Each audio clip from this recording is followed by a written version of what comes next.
Hello there, dear friends, and welcome once again to the Relaxed Fantasy Review. Today, we're continuing our series in the Player's Handbook, and we're talking about spellcasting. Very specifically, we're talking about the Arcane Trickster, the rogue who has dipped their toes into the world of arcane magic and learned spells that help empower them and enhance their martial abilities. Today, we are at level 13 as an Arcane Trickster, and we are learning our third level spells. Yes, Arcane Tricksters are 1/3 casters, so the full casters at this level are getting their 7th level spells, and even the half casters are getting their 4th level spells. We are getting our 3rd level spells here. However, 3rd level spells are nothing to scoff at. When the full casters got them way back at level 5, they were game changers, and could genuinely be game changers for you as well as an Arcane Trickster. Keep in mind that you are still a skilled martial combatant, and you have all the skills in the world outside of combat, because you're a rogue.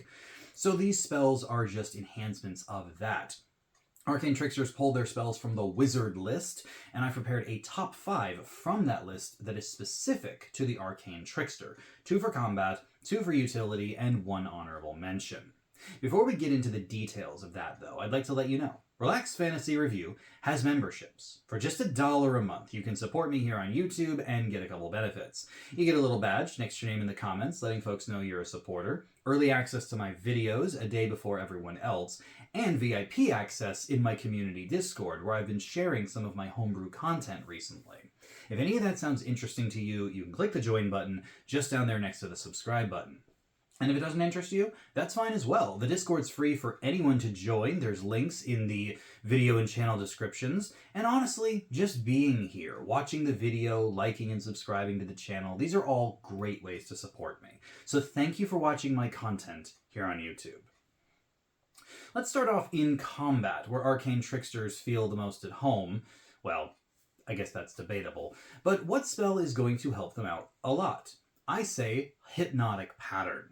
One of the best 3rd level spells in the game, Hypnotic Pattern throws out a dazzling light show and forces creatures to make a save. If they fail, they become charmed, incapacitated, and their speed drops to 0, which is fancy terms for saying they're completely mesmerized and can't do anything. If they fail to save, they actually remain this way as long as you concentrate on the spell, which can last for a whole minute. Of course, if they take damage or someone uses an action to shake them awake out of their stupor, then they are out of it. But think about this, from a tactical perspective. You're fighting a dozen bandits or something. You throw out a Hypnotic Pattern. Half of them fail to save. Now you've got 6 of them that are actively in combat and 6 of them that aren't. The 6 that are awake could spend their turn shaking their comrades awake, but now you've just cost the entire other side of the fight a turn in combat. Considering most combats last 3, 4, maybe 5 if the enemies are tough, turns, this means that you have significantly hampered their efforts. And if they don't do that, you've just taken half of the enemies out of the fight like that. It's an incredible spell. The reason it's at number 2 and not number 1 is the fact that Arcane Tricksters don't tend to prioritize their intelligence, they tend to prioritize their dexterity, so their spellcasting DC may not be that good, especially at these higher levels of play. When full casters have maxed out their stats, you may still be sitting at a 16 or 18 intelligence. So it's not the most reliable, but it's still a very good spell, which will save your butt more often than not. So I'm giving it the number 2 in combat. Number 2 for utility is going to go to the spell Sending. Sending is one of the most difficult spells to build around in the game, because what it does is it just completely diminishes the idea of urgency and travel. You get a mission that you have to deliver a message to the king in the neighboring country about an invading army. You must hurry. Okay, he knows now. Sending just lets you send a message to a creature that's on the same plane of existence as you, or a different plane with like a 5% chance of failing, and they just get a message, 25 words or less, and they get it instantaneously and can even reply. As a 3rd level spell, this is the ultimate way to deliver information to anybody. Any character who has Sending uses it all the time. I've played a lot of D&D, and anyone who takes the Sending spell utilizes it, even in situations where they don't necessarily need to. Is it a waste with a 3rd level spell slot? I mean, it depends on your situation, but I mean, I would argue that communication is one of the most powerful tools D&D can offer. And even at level 13, being able to telepathically, instantaneously send someone a spell from any distance, this message is going to get to them and it's going to be helpful. So I give it the number 2 for utility. Before we get to the number 1s, I'll throw my honorable mention out here. It's the spell Phantom Steed. I must admit that I was inspired by the Trickster novels and the character Jarlaxle, one of my favorite anti-hero characters out there. He's a fantastic roguish character, and he summons mounts that he rides. I think that Phantom Steed is a fantastic spell for one simple reason. Firstly, that gives you 100 feet of speed. That alone means that you can just sit on this thing, ride around the battlefield at will, and in theory, you could disengage so that you can't be attacked. And this means that you can just run around at will, hitting enemies with backstabs, with arrows, with whatever you want, and they're never going to be able to catch you. Even if your steed is dispelled or takes damage or something like that, it doesn't fade away for an entire minute, meaning that a fight, as long as you have the Phantom Steed ready when you go into a fight, you're going to have it the entire fight, regardless of what happens. So that's really handy. On top of that, it takes a minute to cast, so you can't cast it in combat. It's a utility spell, but it lasts for 1 hour, no concentration needed, and it can be cast as a ritual. Meaning if your DM is cool about just giving you the 10 minutes extra to cast a ritual spell, Phantom Steed is going to be there for you basically whenever you want it. It is, of course, a horse, so there will be times inside dungeons or buildings and stuff you won't be able to take it with you.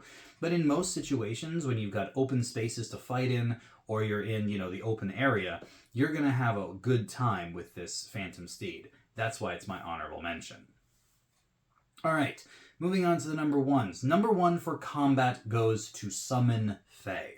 The summoning spells are great. Not only do they give you an extra body on the battlefield with, its own AC and hit points to take hits for you, but it also provides you with a weapon. The summoned Fae has a sword attack, which actually does a decent amount of damage, 13 damage on average, and it doesn't ask for your action economy. It asks for your concentration, lasts for an hour, and when you give the Fae a command to do something in combat, whether it's attacking, flying around, teleporting with its special bonus action teleport, it doesn't take any action from you. It's literally just a word and it knows what to do, meaning that you've still got your action and your bonus action free, which rogues love to have, and it doesn't require any special tasking from you, just the word. When you use it, it is significant, and even at the 13th level, when it may only last a round or two in combat, those are attacks that aren't hitting you and aren't hitting your allies.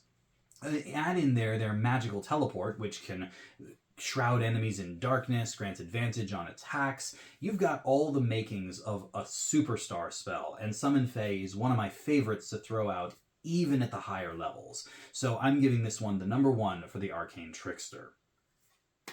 Finally, for the number 1 in utility, it has to go to the spell Fly. Fly is one of those spells that does so many things because flying speeds are busted. I mean, they're not literally busted. You can build around them. You can make the game still challenging. But flying overrides so many things. You cast this as an action. It lasts for 10 minutes with your concentration and gives you a 60-foot flying speed. You're not as fast as the Phantom Steed, but you're up off the ground, out of the range of enemies. If you're sneak attacking with ranged weapons like a crossbow or a bow, this makes you basically unhittable unless the enemies themselves have good ranged attacks. Throw in your uncanny dodge and you're sitting pretty. Not to mention the fact that you can use this to get around traps, to break into buildings by going through the roof, by avoiding the guards, by scaling the walls. You don't need to climb. You can just fly. And of course, it doesn't even have to be cast on you. The fly spell can be cast on a different character. So if you're in a situation where you could really use a flying barbarian, guess what? the Arcane Trickster can pull this spell out and hand off that kind of power to their fellow tank. It is phenomenally strong, one of the best utility spells out there, no matter what scale of play you're at, and I give it the number 1 for the Arcane Trickster's utility. And yeah, that is it. If you are a level 13 Arcane Trickster and you're not sure what spells to take, give yourself a flying Fae, so take Summon Fae, and give yourself the ability to fly with the Fly spell. If you really want that incapacitation power, Hypnotic Pattern is great. Sending is amazing for those more roleplay heavy campaigns where information is more powerful than damage. And Phantom Steed is just a fun and thematic way to give yourself an insane speed on the battlefield and out of the battle as well. So yeah, I hope that helps. This has been the Relaxed Fantasy Review. If you enjoyed the video, please like and subscribe down below. Have a look for the join button down there, and keep your eyes peeled for more spellcasting reviews coming down the line soon. Have a good one, my friends.